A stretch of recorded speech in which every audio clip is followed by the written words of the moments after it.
Good afternoon, people down east, and morning out west here. I'm Jeff Strong, and I'm here to introduce our speaker today, who really needs no introduction. But just to be formal about it, I'll tell you it's Paul Beckwith. He's given many previous talks to CACOR on our rapidly accelerating climate system, and today is an update. Paul has degrees in engineering physics and laser optics. He has studied climate change for over 15 years. He's posted well over 1,000 videos on his YouTube channel on all aspects of climate change and taught climatology, oceanography, and physical geography at University of Ottawa and Carleton University. Just a quick summary. Nanoplastics are omnipresent in our environment. Paul will discuss the implications for the planet and for human health. And the presentation will be followed by a conversation, questions and observations from the participants. And you can put questions, if you like, or comments in the comment section as we go. Paul, I turn it over to you.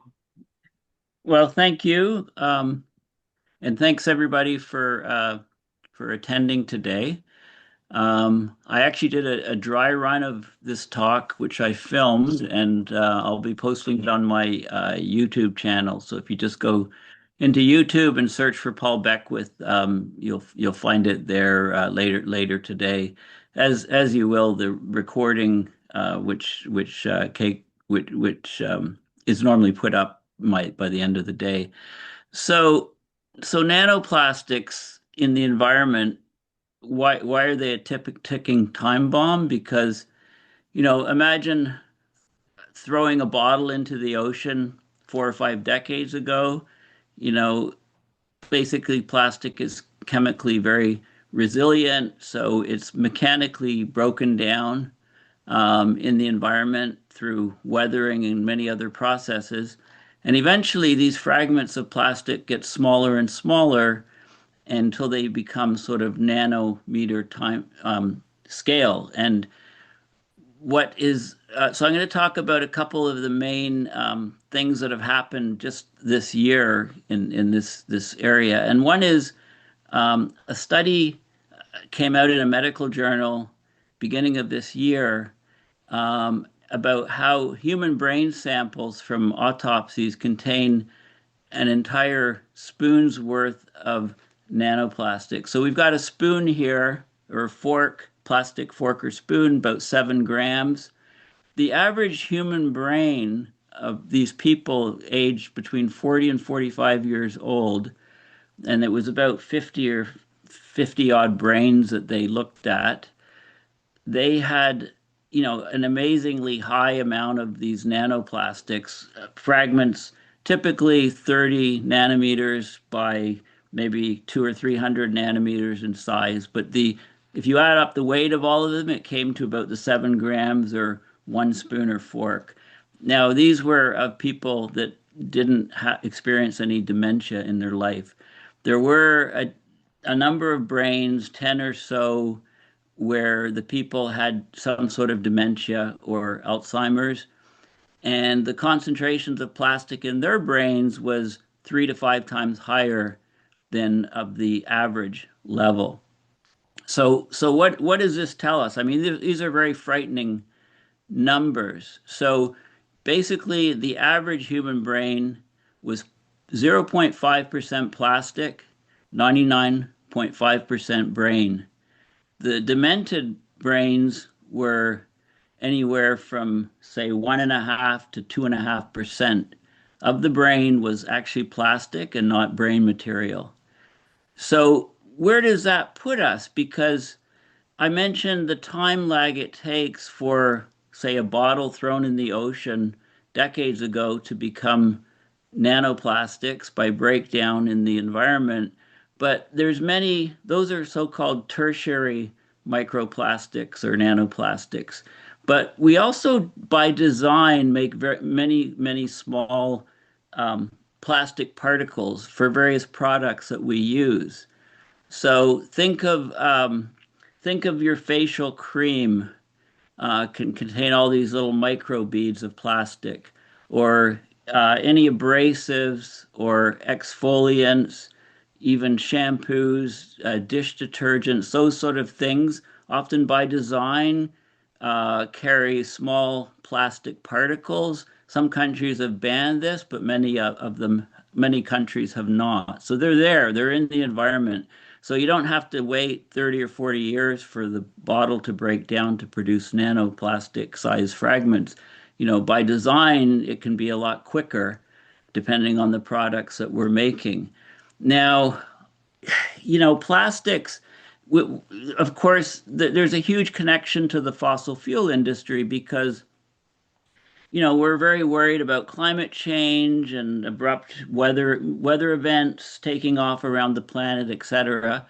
But a large there's a significant fraction of fossil fuels that actually feed provide feedstocks to the petrochemical industry, which then produces plastics. So something like 90% of the petrochemicals industry is going into the production of plastics. Any plastics that are in our environment today, they're about 98% derived from fossil fuel products. And there's a very fascinating article in Scientific American, the December issue. It was just published. I got a print copy a couple of weeks ago. It's called The Pivot to Plastic. To keep profits rolling in, oil and gas companies want to turn fossil fuels into a mounting pile of packaging and other products. Okay, so let's talk a little bit about plastic production.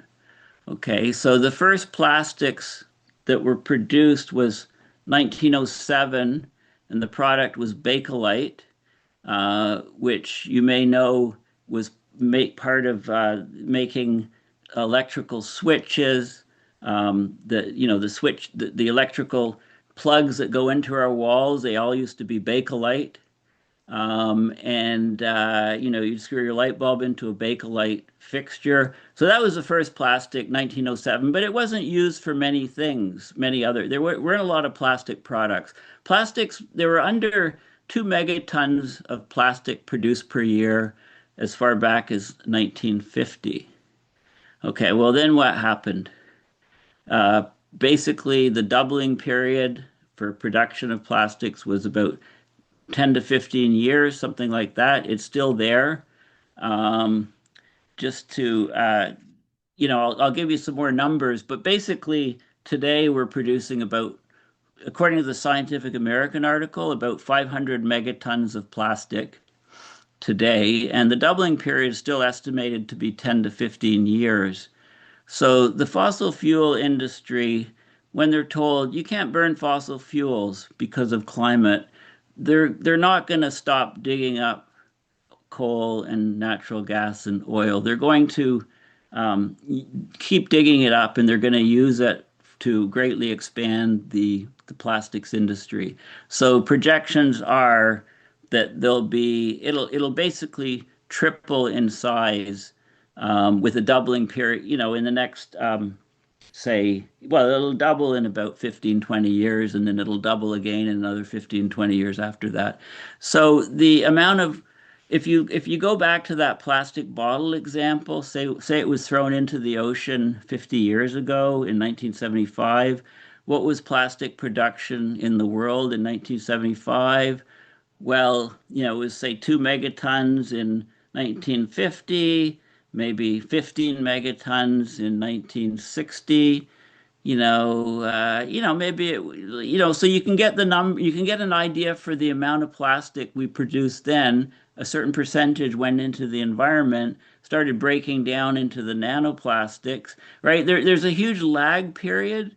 There's a debt that we pay because the plastics going into the environment now, how long will it take to get into the human body and into human brains? And, is there anything that we can do to mitigate this, to prevent this from happening?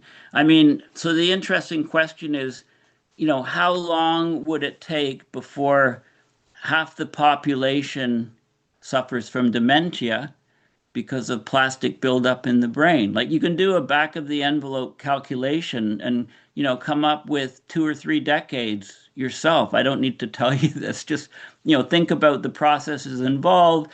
So, so there are people that are actually, we're making advances, medical advances, we're making different advances in gene splicing and designer synthetic chemicals, etc.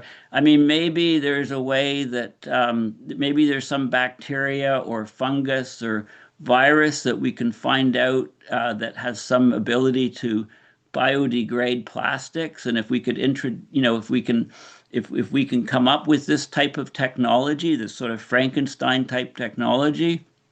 I like to, I used to play the game Pac-Man back in the day. This little head with a little mouth going along chomping. I mean, if we get a bacteria or a fungus that can go and eat plastics that are in the human body, right? We can avoid some of these, really detrimental effects. So I like to talk about the human experiment because that's what we're doing on this planet.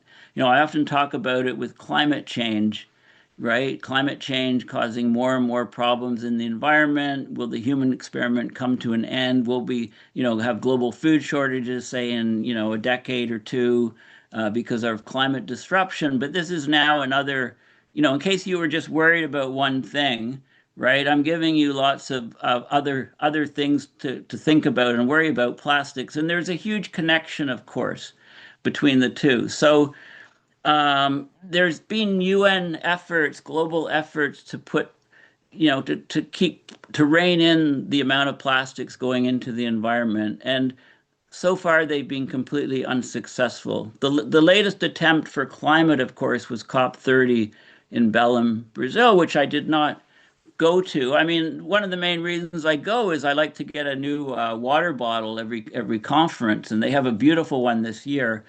We can all use water bottles more and less plastics and paper cups. Like, so I have my coffee here, okay, and people don't understand, but I don't normally drink it all at one sitting. Normally, I carry it around with me for several days. So this is from yesterday. Now, I've actually left it, and not after a few days, I don't continue to drink it, but I've left cups around filled with coffee for 3 or 4 or 5 days and they don't leak, right? And it's a paper cup. So why don't they leak? Well, of course, they've got a thin plastic film on the inside of the cup, right? So how can that be good, me drinking coffee that's been sitting in a cup with a thin plastic film inside with all of these different additives and so on? And I mentioned the plastic spoon and fork, and I wonder about the masks. Okay, so these are supposed to be synthetic glass fibers, but if there's some mask makers and they're using more plastic. So I know some people that are still wearing masks very, very frequently, and I have to wonder, when you're breathing through here, are there little microparticles or nanoparticles that you're breathing in that are then getting into your system? So are we doing perhaps more harm by extended mask wearing than by not? So these are all some questions. But getting back to I mentioned the COP30, and these conferences are totally getting ridiculous because the countries couldn't even agree to keep the words fossil fuels in their final agreement, at COP30. There was a UN plastics conference in August in Geneva of this year. And, they met for a week or two, something like 180 countries.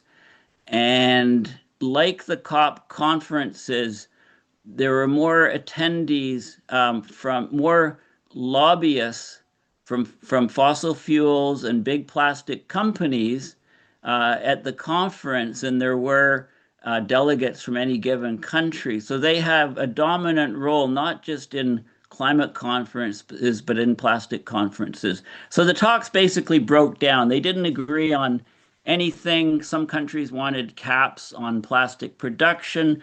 Other countries wanted to put restrictions on what additives could be added to plastics because, when plastics are degrading and breaking down in the environment, many of the additives are leaching out into the environment, and there are neurotoxins and there are phthalates and different types of chemical disruptors. So it's not just the physical plastic particles in the environment that are a problem, it's the chemicals that are within them that can then leach out into the environment. So let's talk a little bit about some of the interactions between climate change and plastics in the environment. So first of all, if you look at the if you look at this, so car tires wear down through normal use. They put little particles into the air, right? These little microparticles, significant amounts. Next time you go walking or jogging and you've got, regular sneakers, okay, those rubber and plastic materials in the sneakers can abrade on the sidewalk or road. Little particles come off. Okay, so they're a source of little particles.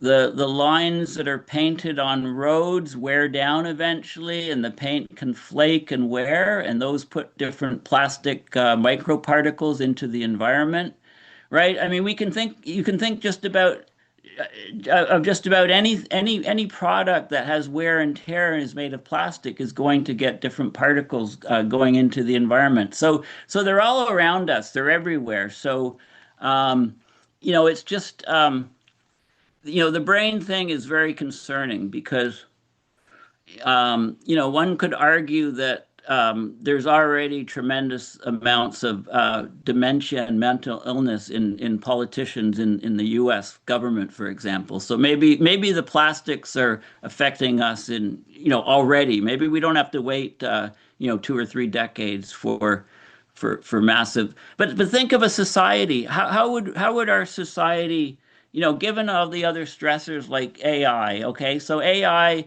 The biggest problem I see is when people cannot tell reality from something that's completely made up, right? Like a video, for example, showing something happening. Is it AI generated? AI is getting so good that when you're not able to separate the reality of something happening from the actual actual fantasy make believe of AI, how does a society operate under such conditions?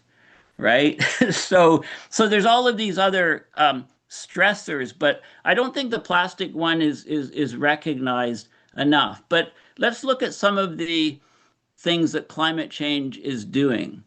Okay, so climate change is greatly raising temperatures around the planet, not just average temperatures, but some areas are getting massive heat waves. And chemical reactions there's an Arrhenius equation.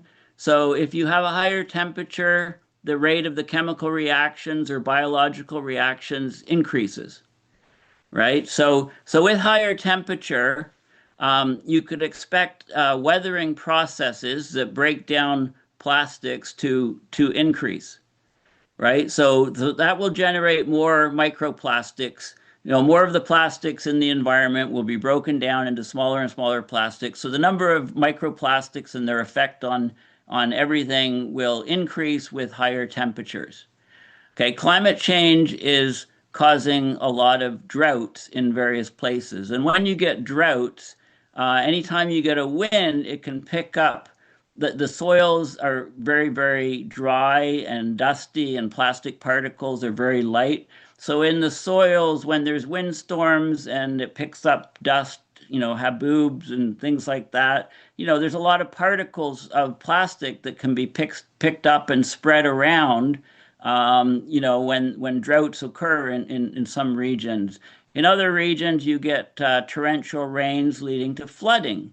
And of course, this causes a huge problem because the plastics over time that are in the atmosphere carried by wind patterns, jet streams, etc. They settle down into the soils, or in the ocean, they settle down into the sediments on the ocean floor, or in the muck in the bottom of a river. The base of a river or a lake bottom, you get a very large concentration of microplastics building up in those areas. So now you get torrential rains and floodings, and the river's flow rates greatly increase. It scours the sediment on the bottom. The rivers get like filthy muddy, and the plastic concentrations of particles in that water then is much, much greater because of the torrential rain and flooding, and then more plastic particles are carried to the ocean and so on. So anytime, with sea level rise, okay, coastlines are a big area of plastic, temporary storage of plastic, right? You can just imagine large objects being washed up on coastlines, smaller objects then end up buried in sands and sediments along coastlines. So with sea level rise, a lot of those will be released. It's just a temporary storage of the plastics.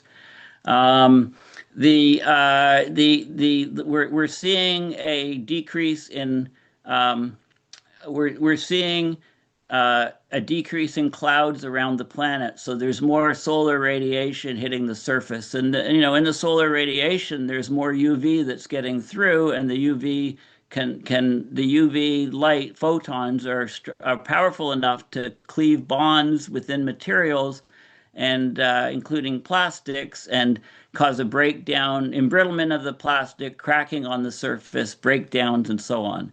If you think of all of the different bad things that are occurring with climate change, wildfires is another one, right? There's more and more drying of vegetation and wildfires around the planet, and those fires can be big sources of particulate matter going up into the atmosphere and so on. Not to mention wars and human conflict, right? Which seems to become more prevalent today because of all of the different stresses on different societies.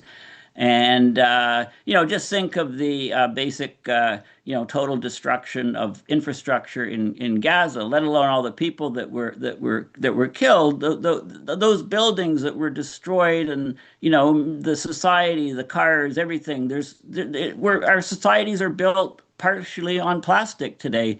So the destruction of that particular infrastructure would be an enormous source of plastics. And yet, I mean, this doesn't really, it doesn't really enter onto people's radar screens. So anyway, I'll talk for a few more minutes, I think, and then I think it's better to just go to questions, because there is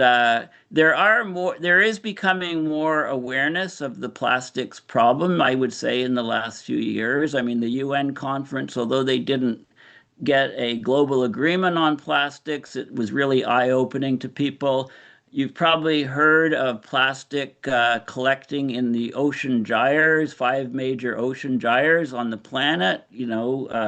Plastic basically collecting in those areas, and a young teenager had some scheme with ships, and they've actually deployed ships to some of these gyres to try to scoop out some of the plastic materials.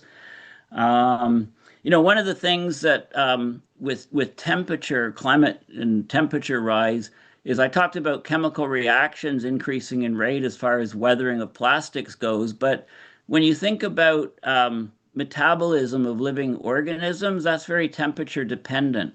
So with higher and higher temperatures in our bodies and the bodies of animals and inside plants, if metabolism is increasing, that's basically the pace of life, if you like. So when we get higher and higher temperatures, the actual pace of life is physically speeding up. It doesn't just feel like it's speeding up. It actually physically is, because of the chemistry of chemical reactions that are occurring in nature, but also in living organisms. And so there's all of these different sort of connections to think about. I'm just going to talk a little bit about some of the basically, if you want to get more, do some of your own research and get more familiar with the risk and dangers of micro and nanoplastics. There's four particular sources that are really important in the last year. So one of them is actually a news article. There was many news articles that came out about February of this year. So I'll give you one example. The CNN had a great article, CNN Health. Human brain samples contain an entire spoon's worth of nanoplastics. It was published February 3rd, and it gives a lot of good details and links to the scientific study which I talked about called so it was published online February 3rd, 2025, called Bioaccumulation of Microplastics in Decedent Human Brains. So it's the study that did the autopsies and determined the average human brain was 99.5% brain material and 0.5% plastic. So, maybe in the future, near future, we'll have a scale where we rate people's uh, level of dementia as well. This is a one fork person, they're okay. Two fork person, not able to be an airline pilot or drive trucks because there's some dementia. Three fork person, so on. We'll use a fork scale maybe to rate people's level of saneness. Okay, so that paper is open source. It's excellent. Highly recommend you look at that. Um, I mentioned already there's a paper called Plastic Pollution Under the Influence of Climate Change. It talks about all the connections between plastics in the environment and climate change. And it was published in Frontiers in Science. It was published online November 27th, 2025, so just a week ago. And this is a sort of review paper which has excellent information both on the plastics production, so the history on what's going on in climate. It looks at the different levels of plastics in the environment, macro, micro, nano, how long it takes. It looks at the additives in plastic, and then it looks at how climate is affecting, the temperature and the extreme weather events and so are affecting the distribution of the plastics around the planet. And it also talks about possible things that we can do maybe to mitigate and reduce some of the plastic. Like what would a billionaire do, say, in a decade? If a large chunk of society is starting to have dementia because of plastics in the brain, what is a billionaire gonna do? Right? Maybe they'll come up with filtration systems where the blood is filtered out of their body. Somehow all of the plastics are removed and then it goes back into the body. Maybe they'll be funding a lot of work on these on gene splicing or designer genes. Think of the little Pac-Man going around eating all the plastic in their body. Or maybe they'll live underground and grow all their food there and have no exposure to plastic. Like I mean, you can kind of think of things like that. And actually, I'm working with a Hollywood script writer, and that's one of the present scripts that I'm working on. The premise is that, 20 years out in the future, half the society has become demented. How would we operate our society in such a case? So, it's a dystopian fiction. And then there's another I mentioned also very important is the Scientific American article. It's published. It was actually published November 18th, 2025. I bought the magazine. I have it here. That article, the Pivot to Plastic. But I did find a version online which is not behind a paywall. So, it's basically the fossil fuel industry has a plan to drown the earth in plastic, right? To keep profits rolling in, oil and gas companies want to turn fossil fuels into a mounting pile of packaging. And they talked about a meeting in 2018 in Dubai, like the president of Saudi Aramco had hundreds of executives from the petrochemical executives talking about their vision for, where the oil company goes in the future. And talked about hundreds, they announced plans to pour 100 billion into expanding production of plastic and petrochemicals. So it's the same sort of thing. But one of the differences, we can have lots of climate deniers. How do you have a plastic denier? Right? If plastic is detected in your brain, how you can't really deny the plastic issue like you can deny climate change, right? It just doesn't make so much sense. I mean, you can go to a beach and see plastic. You can see plastic, so it's a little bit different. So maybe the it's a lot easier to go after fossil fuel companies from the plastics aspect rather than from the climate aspect. So, there's lots of really good information in this Scientific American article. It's by Beth Gardner.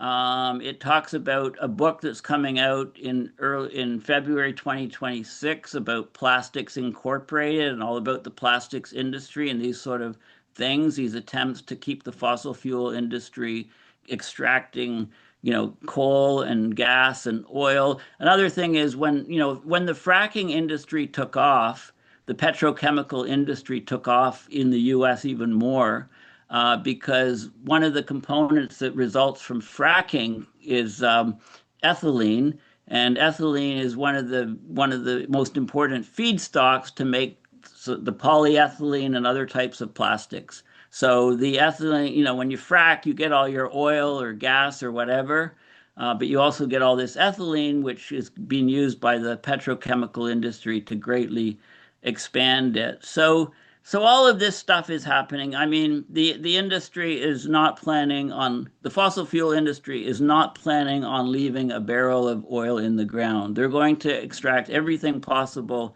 and they're just, if they can't burn it because of the way the world has gone, then they will use it to expand the petrochemical industry. So it's the same sort of stuff, that's going on here.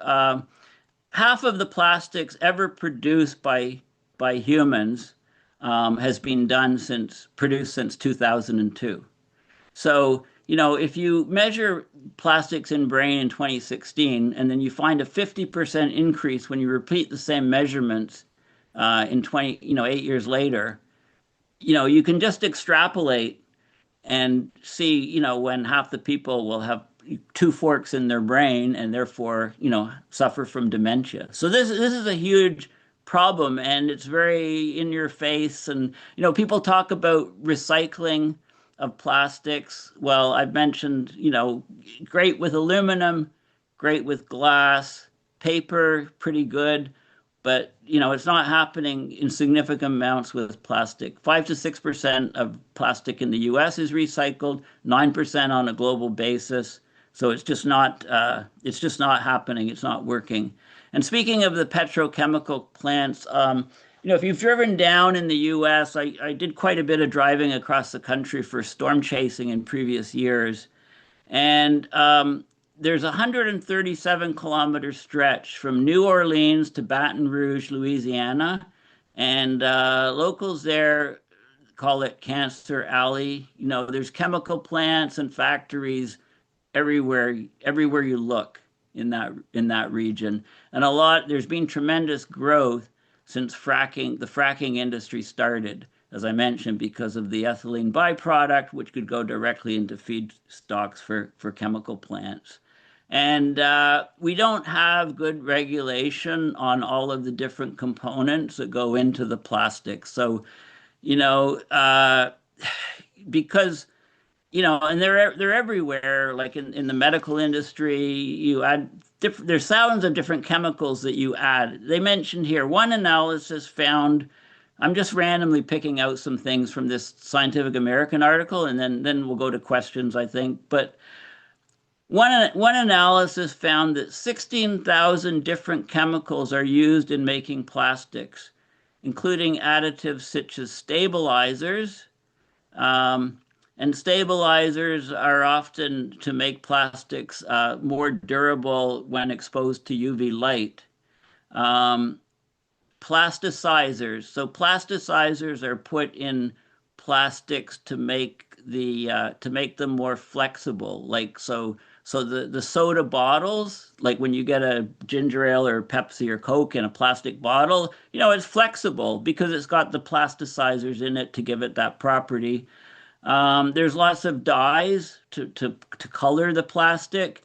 There's lots of chemicals to add flame retardants, right, to make them not more dirt, like not combust.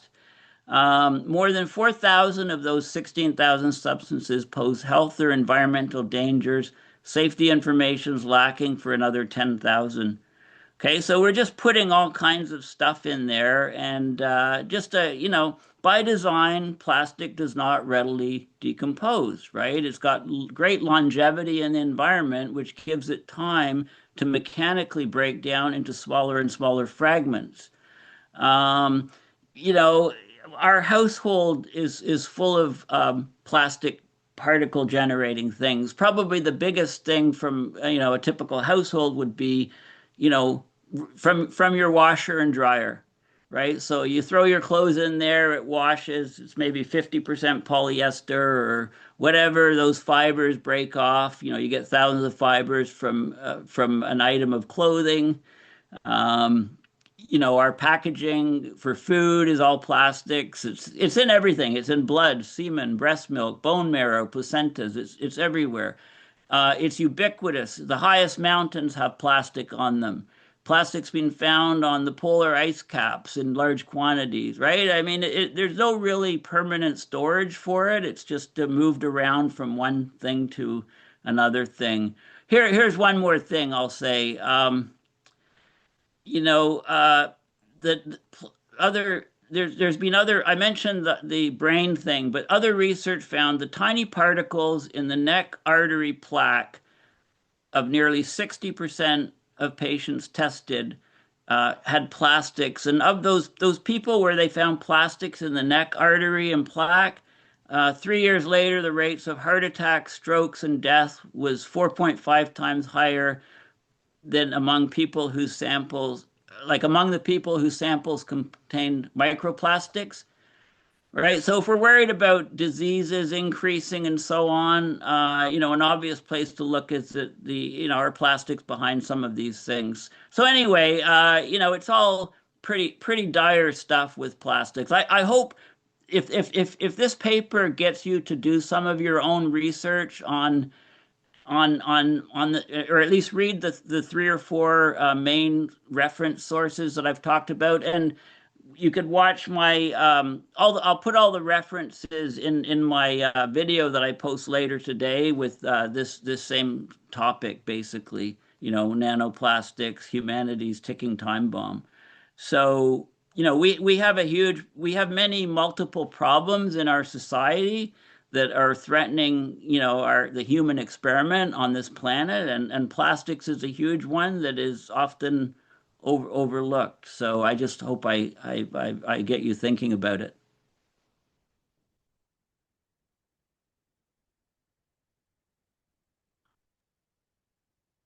Uh, you're finished there, are you, Paul? Yeah, I mean I could go on for hours, but Okay. nobody wants that, right? So Well, let's go to the questions and comments that are made.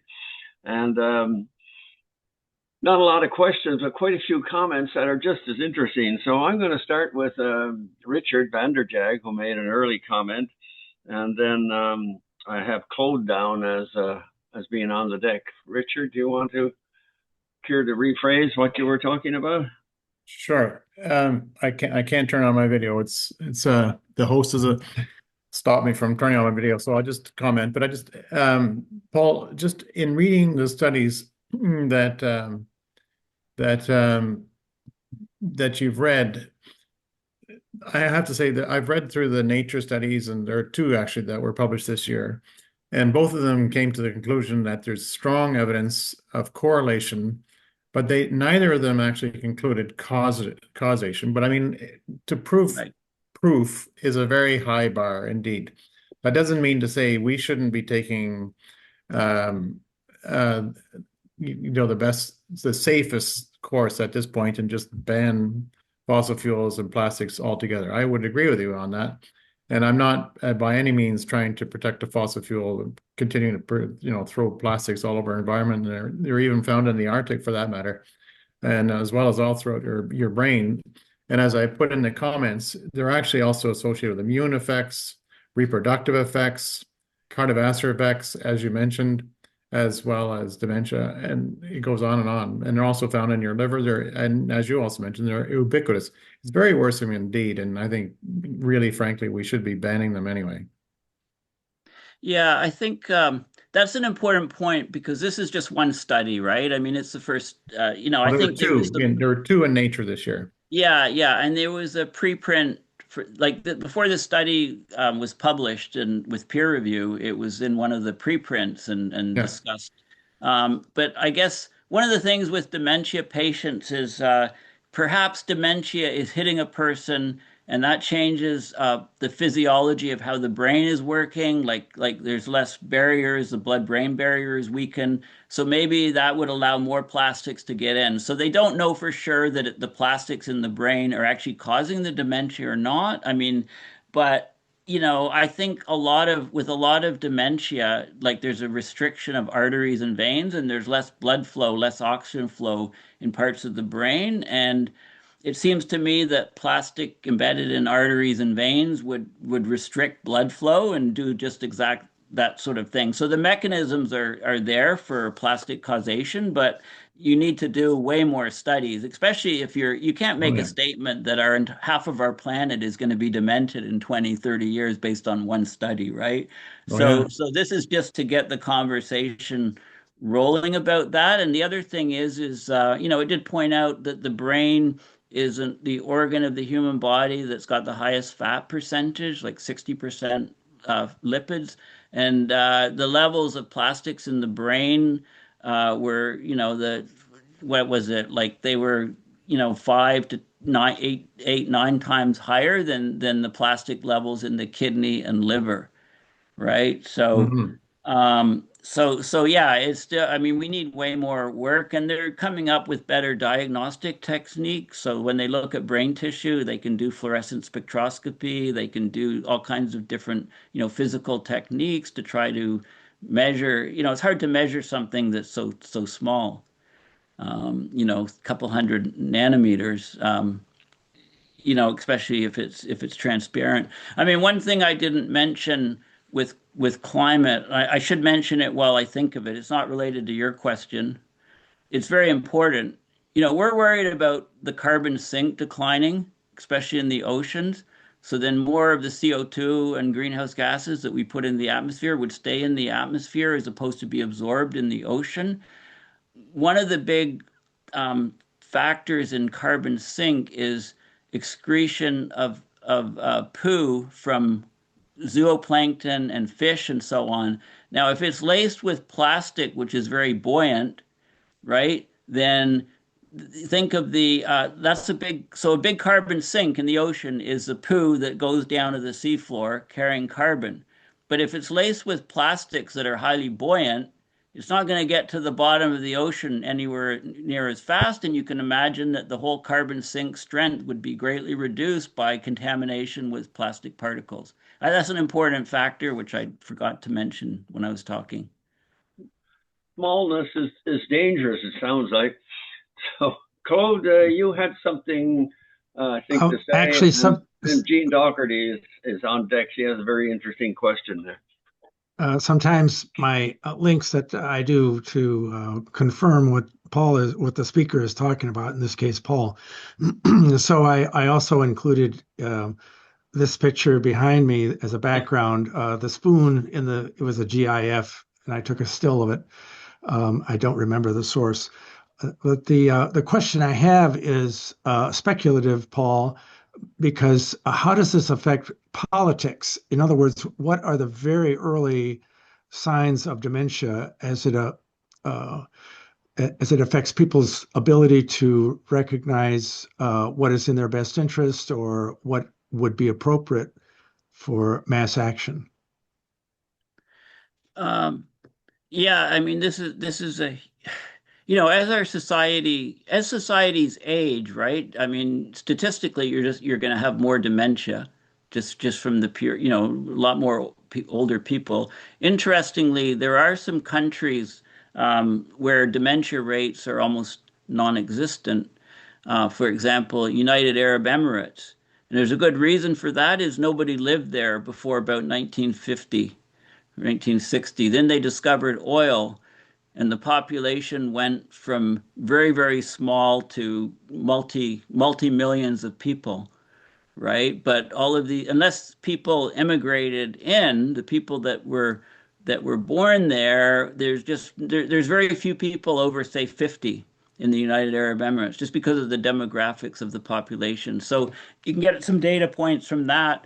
I mean, one of the things that really concerns me is that as the rates of dementia rise, then decision making is taken from people, right? But usually by family members and so on. Right now, personally, we're struggling to get my wife's mother into a home. I think her quality of life would be much better. She's living on her own, and she's got early stages of problems with dementia. And it's very, people are stubborn. Like they have, you know, I mean, so. But I think that one thing that worries me is, Canada is leading the world in killing people that are old. Our MAID program, medical assistance in dying, 5% of deaths in Canada are from MAID now. And that's over 16,000 people. It's just been in the news in the last couple of days. So if somebody has dementia, and their family members say, let's go to this program. Surely they have checks and balances to stop that. But I mean, those sort of numbers are, things that, these are sort of effects in our society that are happening. I mean, it's not good to have a reputation for being the country that kills the most old people in the world. Yeah, but Paul, that's not the country killing them. They've chosen that, right? No, I know, but the country's making it legal. The government says, fine, it's legal, we can do it, right? And then, are the checks and balances in there? I mean, they have committees. I don't know all the details about how they choose, whether if somebody wants that route, that they can just go and do it, or how much the family has control over it. And so I don't know enough details about it. It was just in the news in the last couple of days. It's, I mean, there's a lot of risk factors for dementia, right? Aging, getting older is a big risk factor. Plastics, it turns out, is a huge risk factor that people aren't really considering. General health. There's a lot of other factors involved. I mean, life isn't easy, right? There's complications in anything we look at and discuss, for sure. And I don't want to, I think the key is to be adaptable as the science changes, to look at the latest science and have open enough mind that, if I'm totally wrong, I'll say I'm totally wrong. Like many people get so entrenched in their views that, it's hard to even have a discussion. True.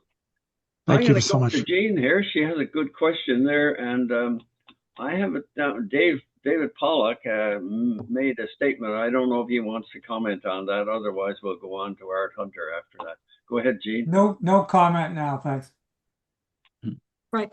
Thank you. Thank you very much, Paul. This has been an interesting presentation, and it got my brain going into a lot of different directions and thinking of different things.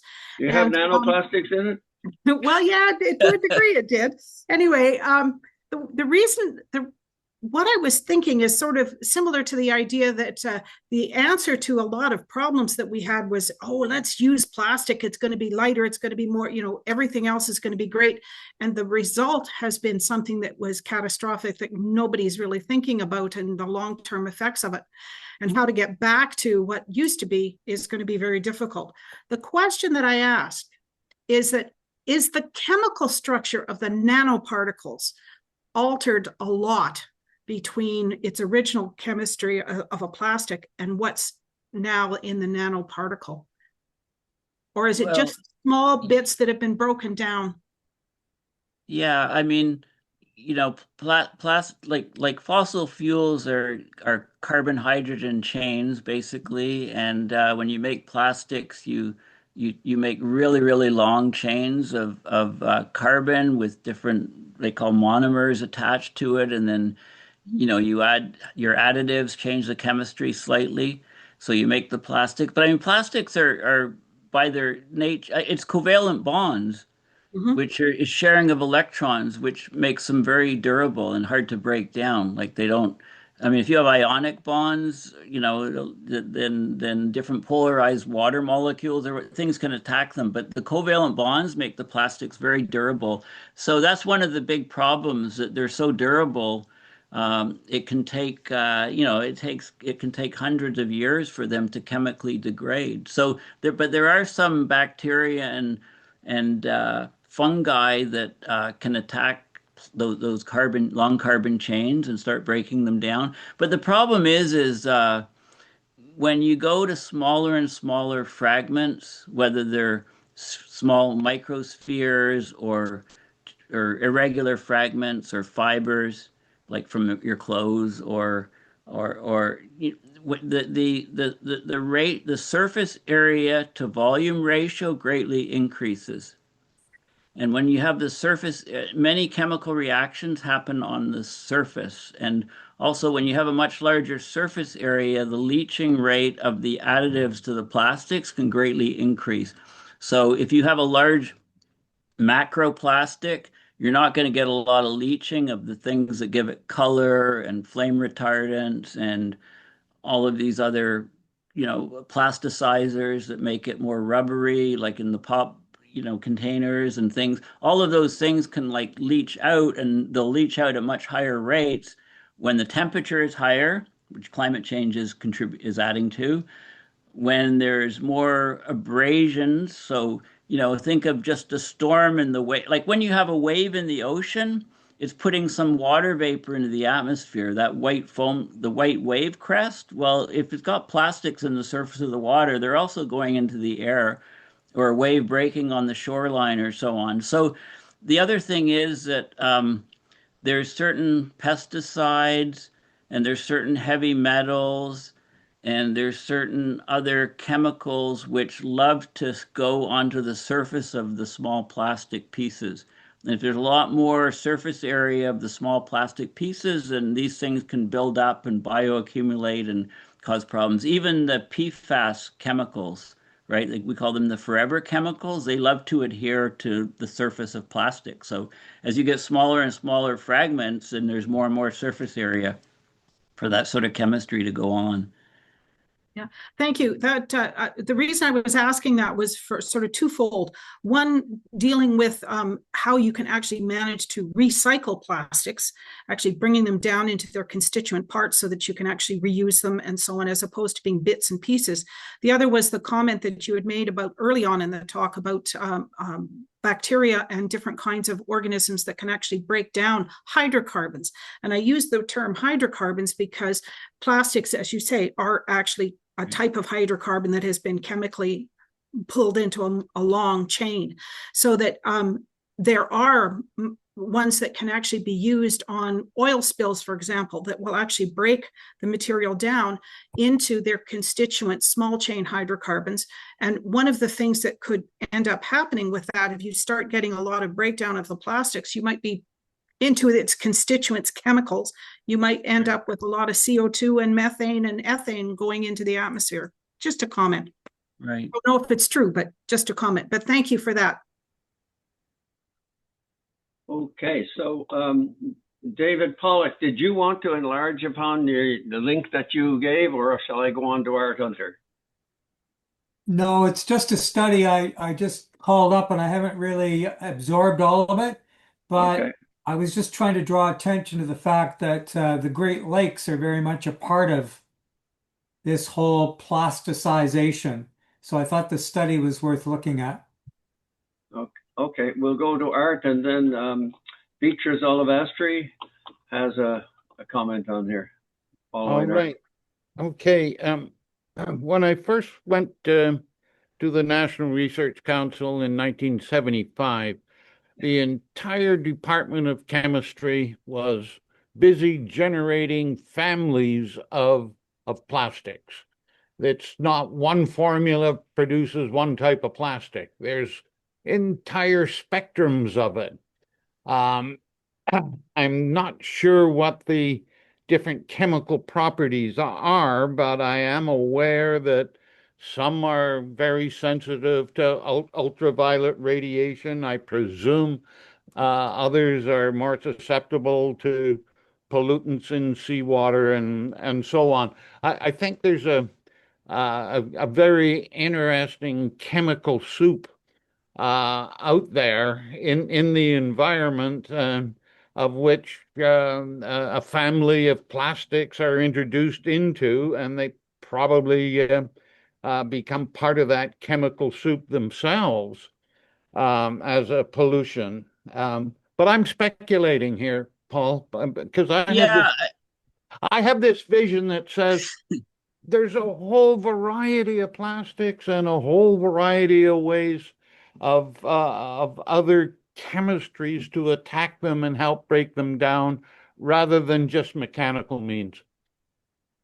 yeah, I think I mean, our society is built on energy, of course, and the energy has been fossil fuels, right? Until we realize how bad it was, and we're trying to find alternates. And in terms of materials that are in our society, I mean, plastics have become not just ubiquitous, but so useful at, say, fighting climate change, for example.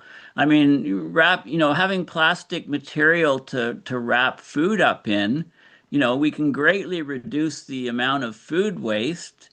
And using plastic body panels in cars, we can greatly reduce the weight of cars and they can become much more energy efficient to fight climate change, right? And all of these different, so like you can go and do a whole talk on all the benefits of plastics in our society. You can replace the windows on your house, get rid of those wooden sashes that you had to paint every couple of years, and the paint flakes would break off, and those contain all kinds of, parts from things from petrochemical industry and now you can have a window that lasts 40 years, right? And you can even replace the glass with plastic panes, and you replace the wood and replace metals and replace all of these other building materials. So I mean, it's so like you just put additives in plastic to give it the properties that you want, the color that you want, the durability that you want, and off you go. It's just that, years later you're seeing what happens when this stuff breaks down in the environment. And there are countries that have banned like 150 milliliters of face cream, okay, can contain 2.8 million nanoplastic or microplastic little balls, right, to act as a foliant. And I mean, these are products that were produced. So, if I'm worried about a lag from a bottle breaking down into nanoplastics getting into a brain, well, these things are almost the right size already, right? It would only be a few years for the microbeads in foliant, skin foliant, or whatever skin products to break down into nanoplastics. So many countries have banned cosmetics with these. So the cosmetic industry, the textile industry, I mean, there's many they're called primary microplastics because they're designed and built as microplastics to be used in a product, as opposed to secondary or tertiary, which are fragmentation of larger plastic particles into smaller ones. So yeah, I mean it's what about making like the plant-based plastics, for example? Right? We can make plastics out of plant material instead of fossil fuel material. Like, they don't have a very long lifetime in the environment, right? I mean, we're just making a choice to do really stupid things, and often it's a regional or local thing. Like just let's think about it. This region of the world wants to take asphalt and they want to add chemicals to the asphalt to make it a liquid, and then they want to heat the liquid over in a pipeline, say 1,000 kilometers long, and they want to pipe this asphalt through. They want to ship it, transport 1 million barrels of this stuff to a ship on and put it on a tanker and put it off and to sell it somewhere else. Meanwhile, it's probably one of the most expensive ways to get oil on the planet. And yet we have a province because that's what they have. They have the tar sands / oil sands, right? So they're trying to go through hoops to say, how do we sell it to the world? Right. So there's no sort of it like our, we have all kinds of inconsistencies in our society. Like, I think we have a lot of difficulties. Things are complex, Yeah. right? But I mean, if you look at the face of it, it's absolutely insane to try to sell tar as oil in other countries. I mean, and if the price, Exxon is saying oil demand is probably going to, the International Energy Agency, the latest report on oil demand, they're projecting maybe $40 a barrel in half a decade or whatever. Yeah. No, it's not going to be economically feasible to sell Alberta oil. Yeah. Yeah. Okay, so we have Thank you, Beatrice Paul. Alvastri here from Friends of the Earth Canada. She has an interesting comment here, and that's followed by Raymond, who's got a good question, something that I've wondered about too. Go ahead, Beatrice. Hi, nice to see everybody, or your names anyway. Thanks, Paul, for a very stirring presentation. I was already stirred up, but this is more so now. So I just wanted to comment on a couple of things. One, that a major contributor to the micro and nanoplastic issue in many countries, certainly I've seen recent statements about Australia, but I believe it's the case here too, is from small particles from the friction of tires on roadways. And so, I mean, I've seen various numbers about what percentage of plastic pollution would be coming from those tires, but that's an area where some industrial re-engineering is badly needed quickly. So I just wanted to put that out there as, it's not something we usually think of when we're thinking about nano and microplastic pollution. I put a few comments in the comment box too about what's happening in Canada. And one of the things that worries us the most is that Environment Canada has been pretty much unable to continue acting after they did their initial work of designating manufactured plastic as toxic, and moved ahead with the first tranche of single-use plastics to be banned because a combination of oil and chemical companies have sued them. And despite what they expected, Environment Canada lost the case at the first level. And the company's saying that this designation is a challenge because it damages the value of all of their work, whereas certainly not all manufactured plastic could be toxic. I think since that case was filed, probably with all the chemicals, the 16,000 or so in plastics, I bet someone could make the case they are all toxic. But anyway, that case is on appeal. Yeah, it's been sitting there now for over a year with no decision. And it's stalling all the things that Environment Canada could be continuing to do if they aren't going to change under the current leadership, which is question mark. And I wanted to mention, like in our work, what we're tending to do is look for kind of biggest threats and then look at significant threats as well, which aren't always the biggest ones. And, you were mentioning packaging, Paul, and one of the things that we're somewhat preoccupied with right now is the move from glass packaging to pouches, or cardboard packaging to pouches. And the packaging industry is very much promoting pouches, as you were saying, or someone else was saying, as a good climate measure because it reduces the weight of packaging. However, anybody have grandchildren or even great-grandchildren? Look at what baby food is packaged in these days. It's plastic pouches or plastic like little plates, I guess they call them meal kits or something, by Gerber, the biggest single baby food manufacturer in the world. And if you buy it, they suggest that you microwave this plastic dish of baby food for 30 seconds or more, or the other plastic pouches that you heat the food up in hot water before you serve it. And what's one of the things we've known for a long time? You don't put plastic in microwaves, let alone have any acidic food in these pouches, and so on. And the other interesting thing, although it's less important to us, is that these pouches aren't recyclable.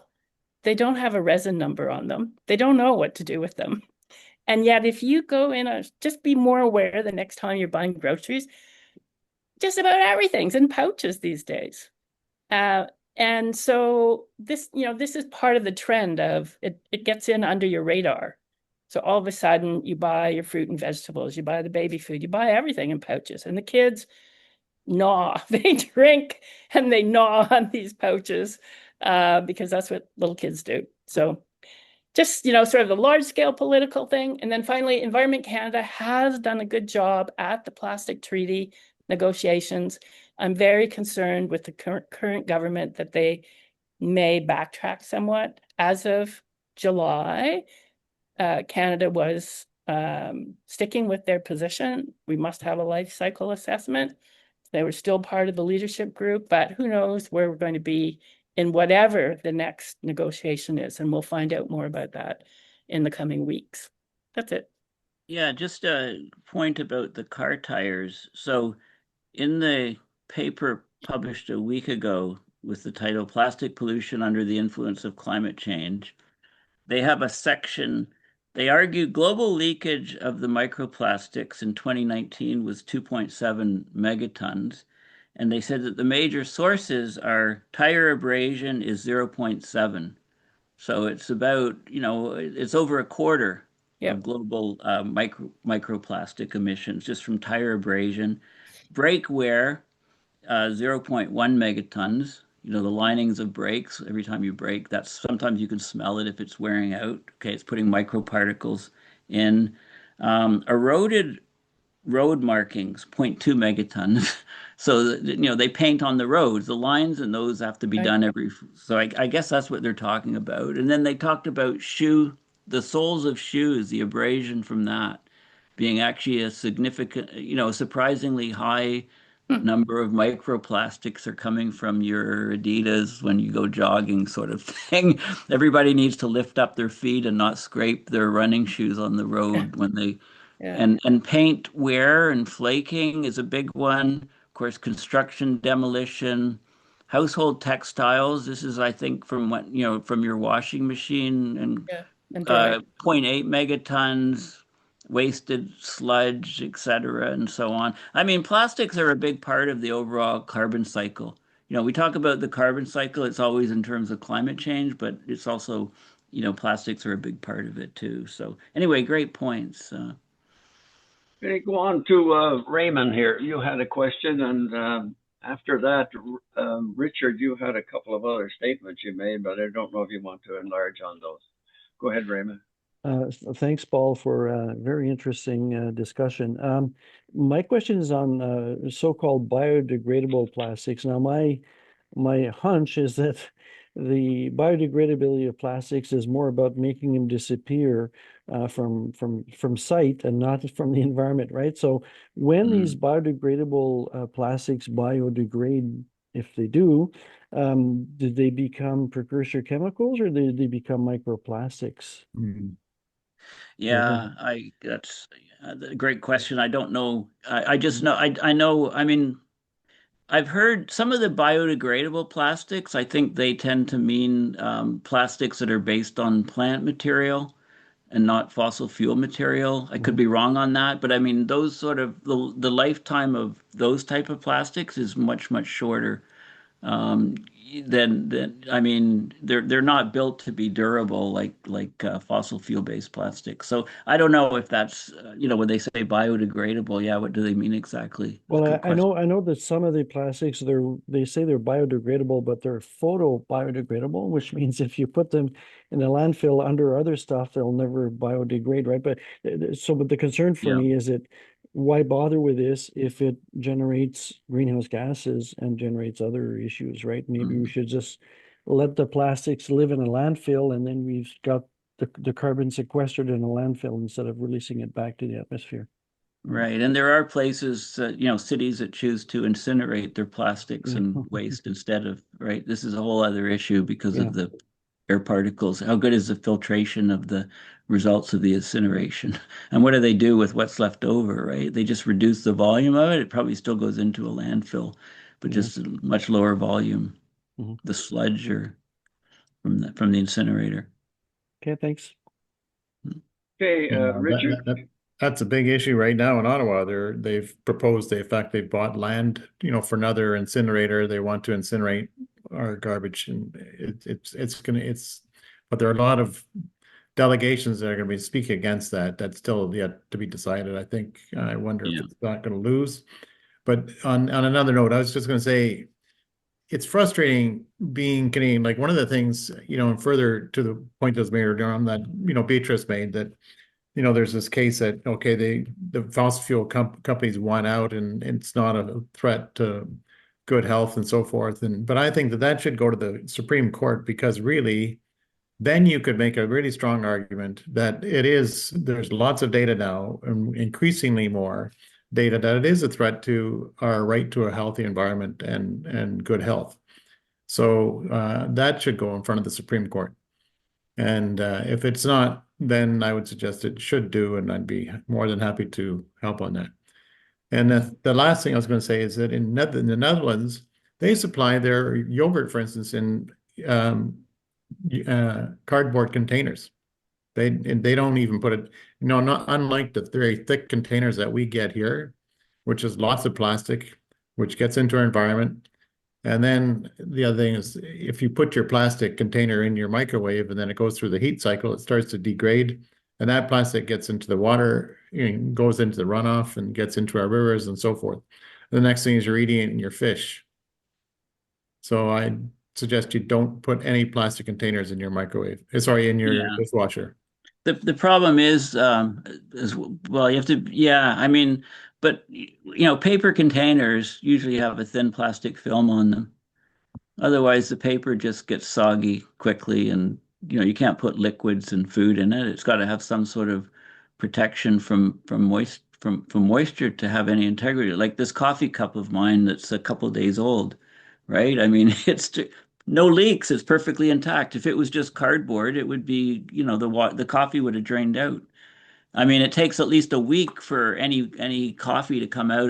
Do an experiment next time you don't finish a coffee. Just take your cup home with your coffee and just leave it for a week. It takes sometimes, it never leaks at all. It's got a thin film of plastic to make it possible to store liquids or yogurt container. I bet that yogurt can't just be cardboard. It's probably Well, it's still better than having it is very still it should still be better depending on what makes up that thin film of plastic on it, right? But it's still better. It's still larger, it's much smaller volume. But the problem, I mean, there's a term that they use called the global toxicity debt, right? And plastics is part of this because plastics in the environment become more toxic over time, right? Yeah. As they fragment and fragment and fragment. And eventually they can reach the ultimate toxicity to human health, your brain, after many decades. So it's like a debt. It's like a time bomb, which that's why I put time bomb in the title. So Just going back here, I think I missed a question from David Harris. I don't know, David, are you still here? If not, maybe I'll mention the question. He asked, do even one of the SDGs, never mind, mention the cost of plastics to the well-being of humanity? But there's 17 SDGs, Sustainable Development Goals. I'm not there. I think there is one on plastics, but there's also the idea of planetary limits, like at the Potsdam Institute and Johan Rockström, and they have these planetary boundaries being crossed, and plastics is one of them that's on the radar now. It never used to be, but so we are getting more public recognition. And like I say, you don't really have, I mean, there are far fewer there's far more global warming or climate change denialists than there are plastic toxicity, denialists. I mean, there's a statement by one of the co-authors of the paper on plastics in your brain saying that, nobody thinks having plastics in their brain is cool, right? I just have one question myself here has been bugging me, and that has to do with recycling plastic. Can we advocate more for government to lay down more useful rules? I mean, there's so many different types of plastic out there. My business, my recycling bin every second week is filled half with plastics. And I have this awful feeling that a lot of it is just simply going into the landfill. Yeah. Yeah, I feel the same way. And then if you start feeling that way, then it's like, do you even need to, have a recycling with plastic? The problem is that the production technology is so good, they can make it so much more cheaply. New plastic, single-use So it's up to plastic. government, isn't it, to set some rules? Yeah, exactly. I mean, with other things we recycle, I mentioned aluminum and glass in bottles. And I mean, we should we should get rid of all plastic for bottles and go back to Packaging. glass. Yeah, and go back to glass, because we could packaging. Sometimes you get something wrapped up in plastic and you need a chainsaw to get at it.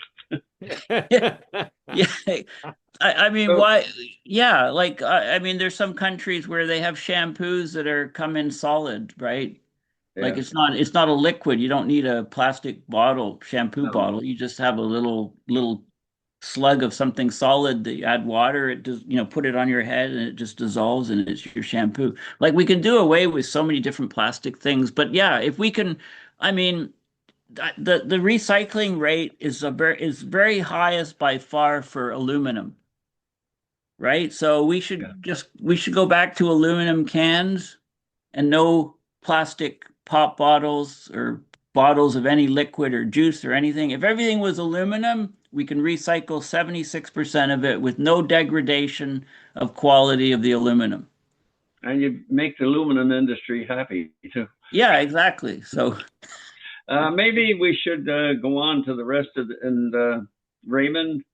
Have we reached our limit yet? We've been an hour and a quarter into it. Well, normally we go until 3, but we could wrap it up if you want to. Yeah. Well, as long as there's still questions, it's okay. Let's talk about gene splicing. Like if we could engineer a bacteria that munched away at plastics of all sorts, is that a good thing, or would we be creating more problems in our society? We're like Frankenstein. I should have gone down further before I get to Ted there with a question as his hand up. John Hollins, you had a question there I missed. Do you want to? Yeah, just give me, I didn't get any warning. Yeah, good day. Thank you, Jeff. Hey, look, I agree with Richard that much more research is needed. Paul, wait a second, John. Who has ever said that we need less research, apart from Donald Trump, right? Well, yeah. I mean, everybody says more research. We always need more research. Doesn't matter what we're looking for. I don't know. So we have a 79-year-old gentleman south of the border. Maybe gentleman's not the right word, but who's showing clear signs of dementia. Now,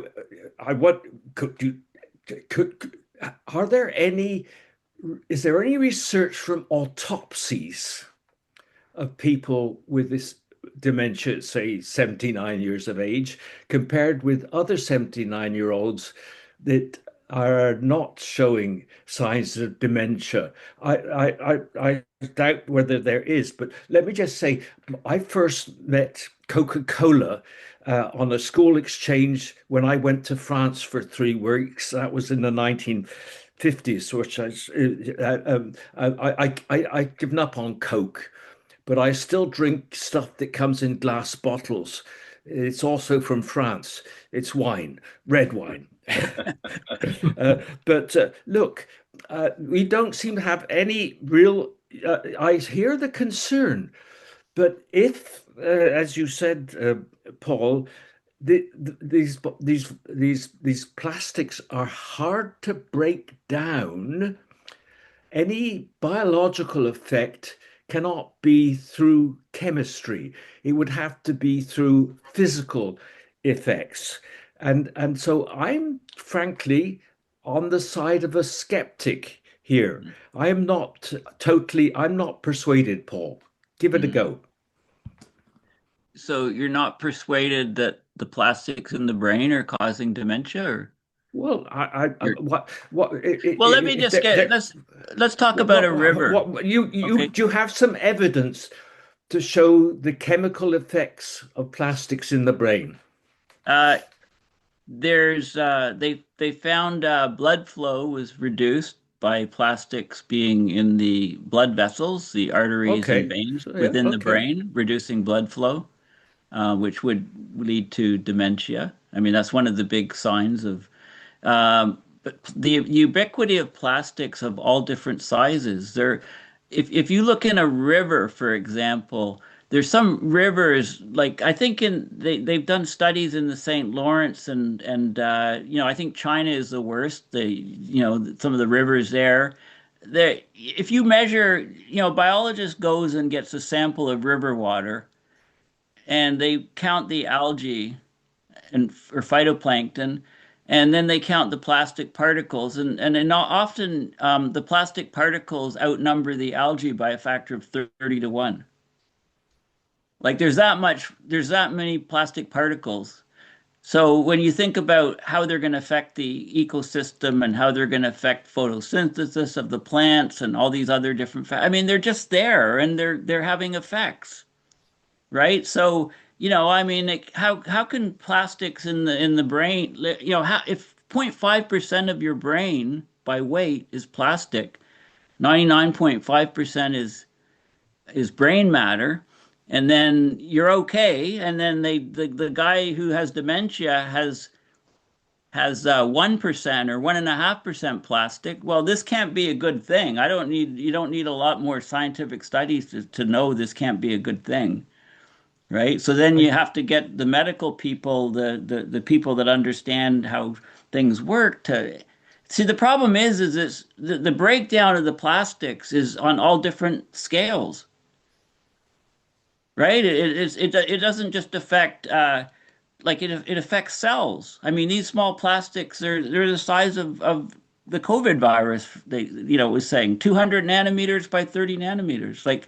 So I don't know. I mean, all the effects and stuff will come out. There'll be a lot more papers, a lot more in the literature, a lot more research, but it doesn't look good.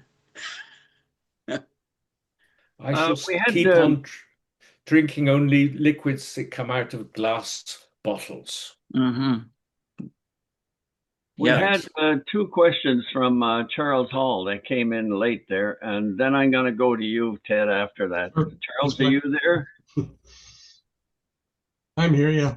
Okay. Yes, I'm there. Almost. I'm trying to get my video to.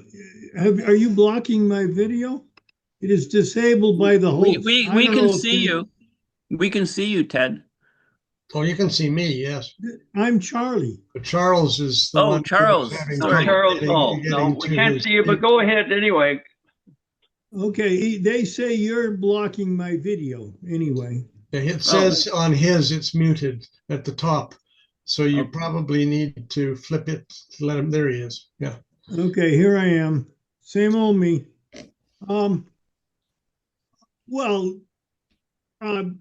I just wonder about the health effects. I'm alive because of the modern health system, which is, of course, supported by the wealth of our society, which is made because we burn a lot of oil. So it's a two-edged sword, that's all. Yeah, it is. And I'm not saying that we shouldn't be concerned about the problem you have, but it's a two-edged sword. Yeah. And in Syracuse, New York, where I used to live, they have a system that burns all the trash, 20% of which is plastic, they say, and run by a company called Covanta.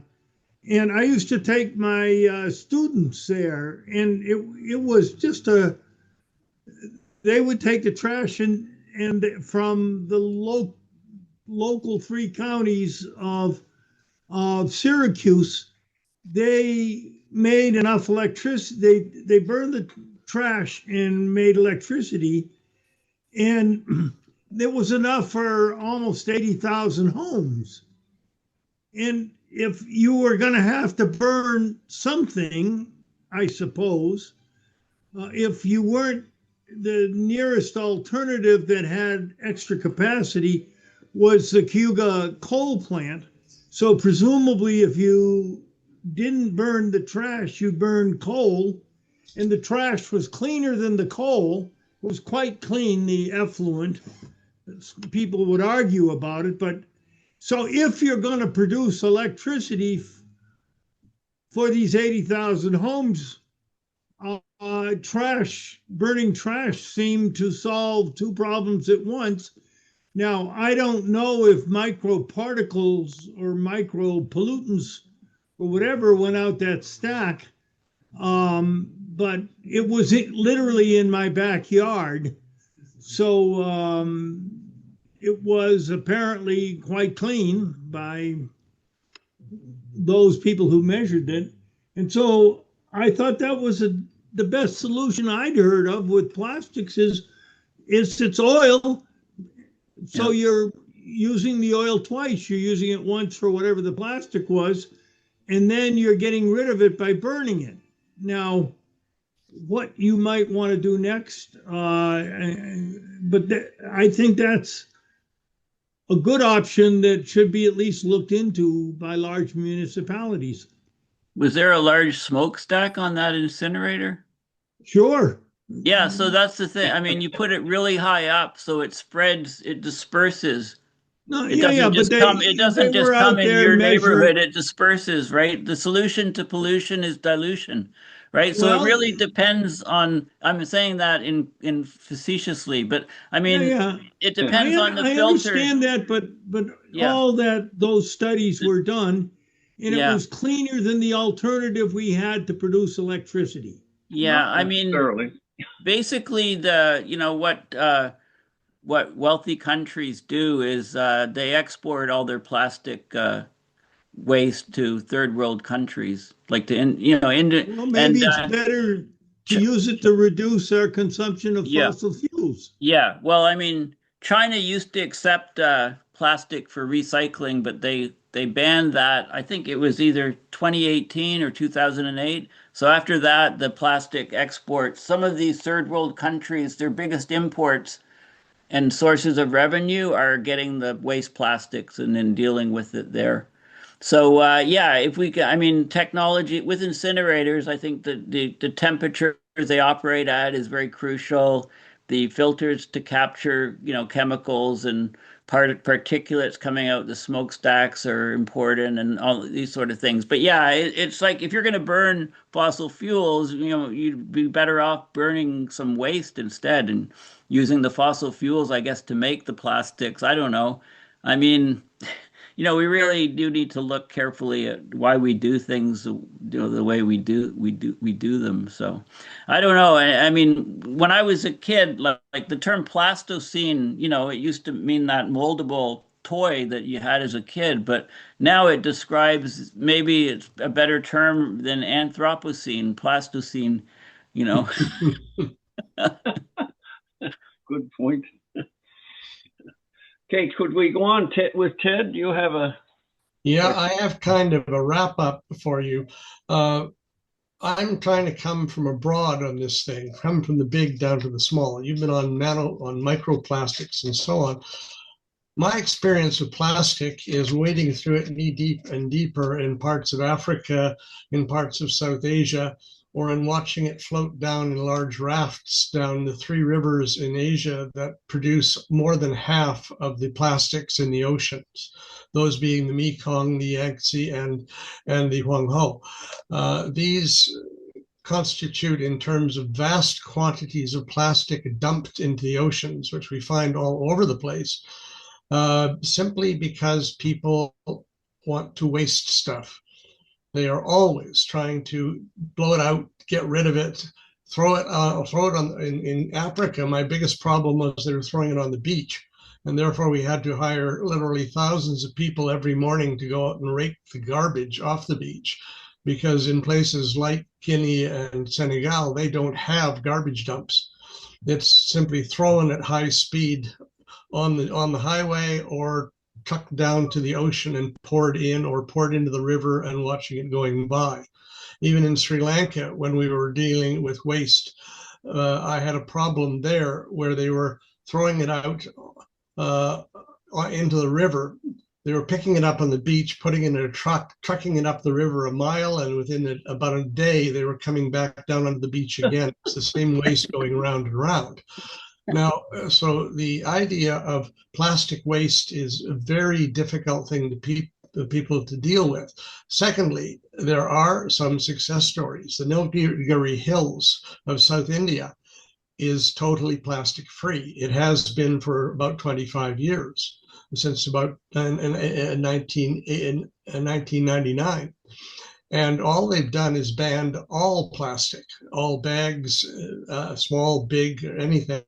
Virtually everything plastic is not allowed in that particular township or area. It's a beautiful tourist place. You get people to come there and they think it's wonderful, but you are actually cleansed of plastic at the door as you reach the edge of the park and mountain area. So the answer is yes, it is possible. But it is not possible, of course, when truckloads of garbage are delivered on their beaches or to their cities, or even airlines full of junk going into places like Senegal. So it is really a global issue.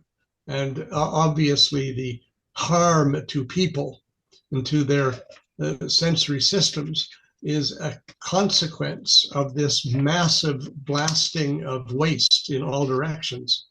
And that, I think, is probably a root cause that we have to deal with. It doesn't mean the other is not important, but just remember, until people started getting really sick from it, they didn't even realize it was happening. But it was happening. They were just being buried in plastic.